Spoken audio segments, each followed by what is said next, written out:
I've been involved with administrators and hospital people for 62 years, and I don't think I've ever had one that was more interested in the goals of the hospital and what he could do for this institution than Randy. He's recognized amongst his peers as being that upper echelon of administrators that you just don't run across every day. We were very fortunate in Glasgow to have him stay for nearly 30 years. I think his legacy is that this little hospital is probably the most stable and financially strong institution of this size in the whole state of Montana, and that's due to his foresight. Early in my career there, where we decided we wanted to build up a reserve in the organization so that if we had to make changes in how we delivered healthcare, that we didn't have to do it in a crisis. We set a target, we want this much in reserves, and within 10 years, I think we hit it in one. We draw from the 3 counties around us because we have this outstanding medical care. Well, we have a surgery available, orthopedics available, and we have specialty clinics available. You don't get that in a small town. Randy was a huge proponent of the critical access hospital movement, and he advocated for that as part of the American Hospital Association for the reimbursement models that help to make critical access hospitals financially viable. We were one of the first hospitals of our size to actually convert to critical access hospital status. I had to do a lot of convincing to the board and the medical staff. That was a huge change in the operations of the hospital. We have in this area Stadair Ambulance Cooperative that he co-founded with 2 other hospital CEOs and boards.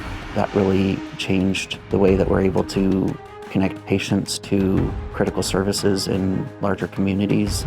There's many people who would not be here today if they didn't have access to the care and billings that they were able to get because of the air ambulance. He was always working to figure out how we could better meet our obligations both to our patients but also to greater society, and he did that through advocacy in the State Hospital Association and the American Hospital Association. I loved participating in MHA.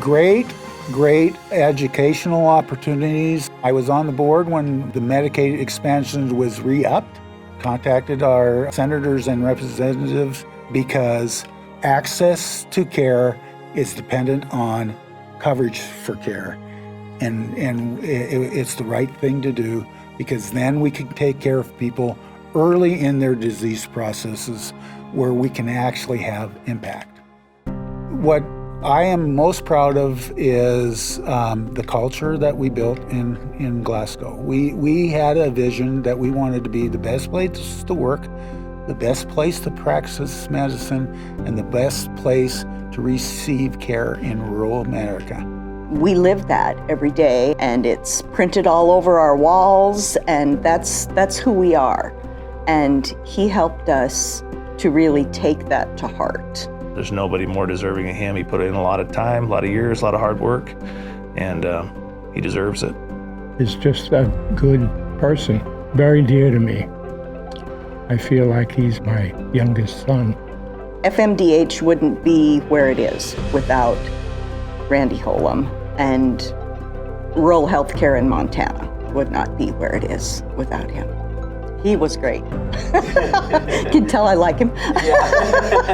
He never wanted recognition for anything he did. He does it because he loves his community, he loves this organization. He just really showed up and did the right thing. And we are sitting where we are today because of it. What we did at FMDH is to serve our community when people were at their most vulnerable times of their lives. And that's meaningful work. I mean, that's what we were all about. Makes me feel proud. Makes me feel good. Makes me feel like I served a purpose in this world.